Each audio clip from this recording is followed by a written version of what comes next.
What's up, y'all? And of course, welcome to another alternative factuals video. So this is at the request of, I forgot who it was. Forgive me. Let me go through my comments right now. I'm gonna try and see if I can find the comment when the person request. I'm not gonna do that. Let me go through. I kind of feel bad now, but I'm not gonna do that. It's just a request of somebody who was like, hey, you should break down a trailer. I was planning on doing this, but then I realized quickly that time was indeed passing. So I'm going to basically try and break down this trailer for season 3 of Black Lightning, and then we're going to go through this. Only a minute and 45 seconds, but I'll try and break this down as best as possible. I usually don't do it in this kind of format in general, and forgive my tabs and all that stuff, information and jazz like that, and double checking some information that I may have. But yeah. So let's kind of go through this. Look at us. We are prisoners. So before this, like this from what I've seen and what I've learned, searched up online, and just based on my interactions with other people, even though he says we're prisoners, I think this is more of him saying like he feels trapped in what he's doing, in terms of like, hey, like we're trapped here. They've deactivated my powers as a metahuman, but ultimately they're in protective custody, or supposed protective custody. As you see, they have a little bit more freedom obviously than Tobias, for example, he got put into a cell and that was it. Nothing happened, and he's not walking around free and able to communicate with Odell or anything like that. So basically you can see they're being transported around and walking around freely because they're not really deemed as a serious threat in terms of them potentially breaking out other people, but they're in extreme protective custody. I wanted to let you know that your parents will not be returning home tonight. All these soldiers arresting anybody they want. They don't care nothing about our community. Where's Black Lightning? There is a clear and present Markovian threat. Consider this protective custody for your good and the greater good of the country. Okay, so I wanted to get to this point to kind of break down what we've seen. So we see when we get to let's say when we get to about 22 seconds, 21 seconds, 20 seconds. Let me see, about 16 seconds is where I want to start from. All right, so you see Agent Odell is at the house. He's like, okay, cool. You already know that your parents are not coming back home. So this is also the video I did where, Jennifer and Anissa are going to have to step up in a big way, at least for the first episode or two. But this is them introducing the fact that they're going to be taking a very, forward role when it comes to their superhero work, as well as her taking up the role of Blackbird. Now, for the most part, these trailers usually are relatively focused on the first episode, because anything after that will kind of be in spoiler territory, and then people like me will be able to kind of dissect and kind of figure out, or we're more likely to figure out what's going on with the series if we knew scenes from later on in the season. So a lot of this trailer is from episode 1. We know that off the back. So we know from this interaction right here, episode 1, very Jennifer and Anissa focus in terms of they're going to be pretty much acting as the fill-in superheroes, because she pretty much Jennifer has the abilities of Black Lightning to such a degree, and Anissa obviously is powerful in her own right, so we can look forward to seeing that. Fast forward a little bit, we get to the part where we see a little bit of what the Sokovian War might entail.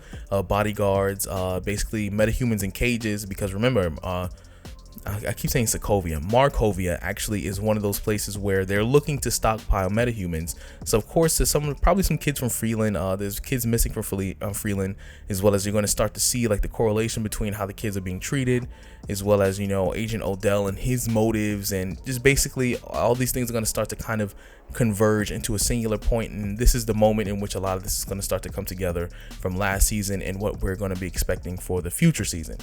So you see the kids in a cage with the collars on right there, and then basically they have their powers are being pretty much neutralized, so that way they can't escape. Let's see.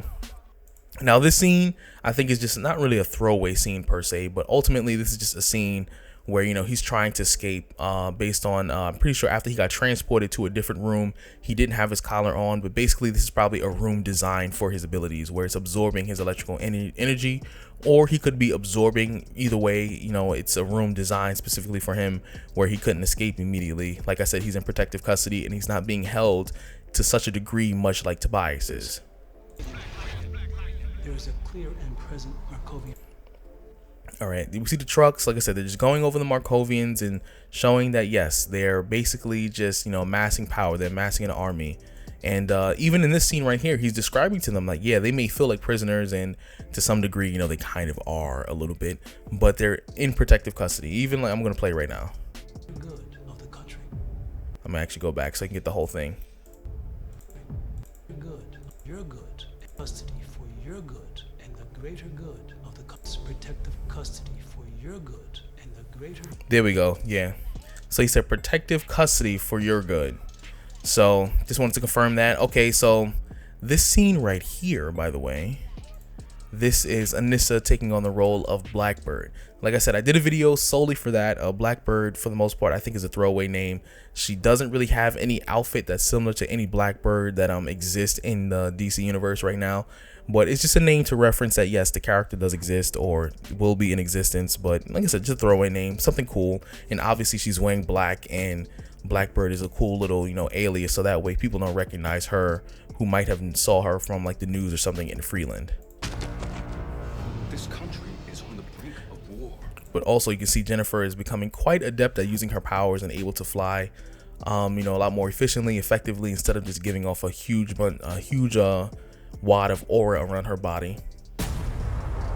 And this is stopping the bus, of course. Way too dangerous. Them pretty much chatting, giving each other a pep talk. Like I said, nothing too deep there.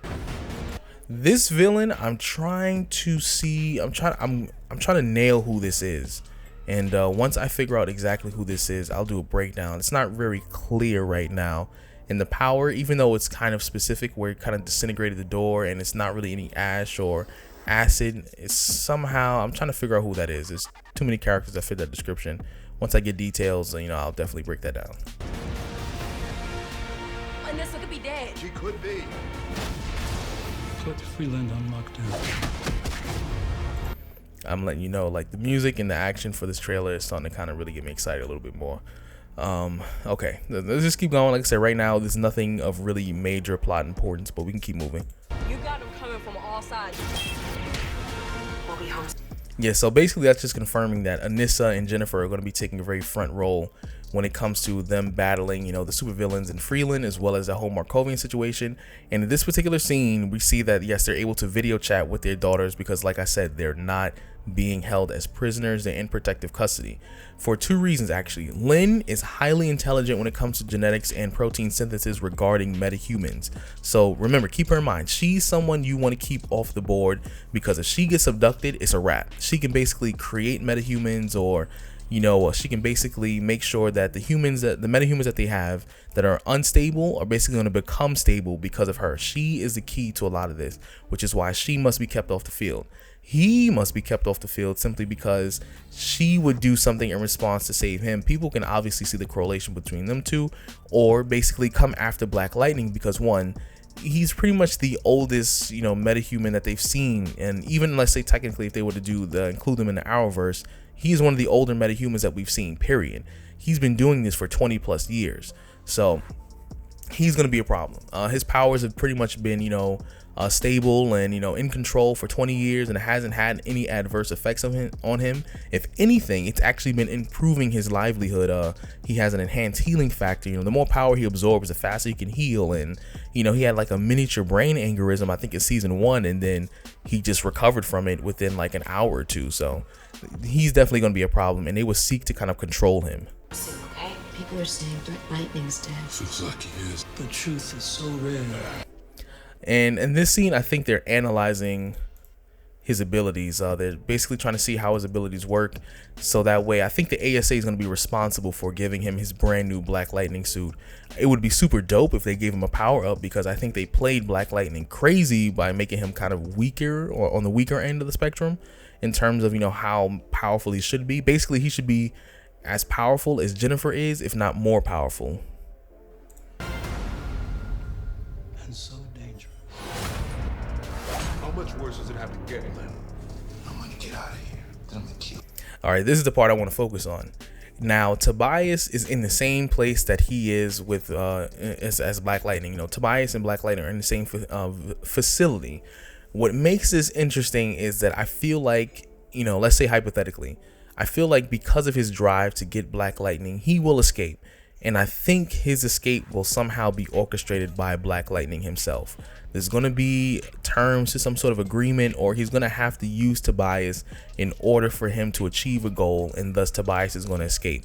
And I don't know if you can kind of catch it a little bit. Let me see if you see like this kind of dark circles around his eyes, you can kind of see, because remember, he was taking this super enhanced steroid, which was preserving his youth and giving him his strength. So his body is starting to cycle off of it, I believe. So you can see like there's some side effects of him being separated from it for a long period of time. My patience is running thin. And thus we see the new suit. Now, obviously, like I said, it's still possible that Gambi could have had a new suit in the works, but I think this suit was specifically designed from the ASA. They saw like, okay, yes, his powers work this way. Well, this suit, we're going to utilize your powers as efficiently as possible, as well as it has a nice, sleek, darker color, dark, deep midnight blue with like a gold yellow kind of vibe, but also it's a lot sleeker, not as bulkier. He can move around a lot more efficiently compared to that other suit. You don't want to see me when I lose my patience. I'd like to see that, just not now. Yeah, so basically, that's pretty much what he confirmed. He wants to use Black Lightning's powers in the Markovian Metahuman War. So, let me see. There's a couple scenes I think we could look into. Now, let's go back here. Now, for the most part, like I said, they're going to use this to analyze his powers. Also, what I think might be a future plot point that most people will not realize is that this could be an opportunity for the ASA to not only analyze his abilities and how it works in terms of how green light affected his specific genetic coding, but also this can be an opportunity for them to duplicate and, you know, make other metahumans like him. Remember, he is one of the characters, or one of the few characters in the show that basically had stable abilities even from the first round of green light. There were a few people out there who had powers, like Perenna. She had the ability to read minds. A few of the other kids who, you know, were, I guess, eventually captured.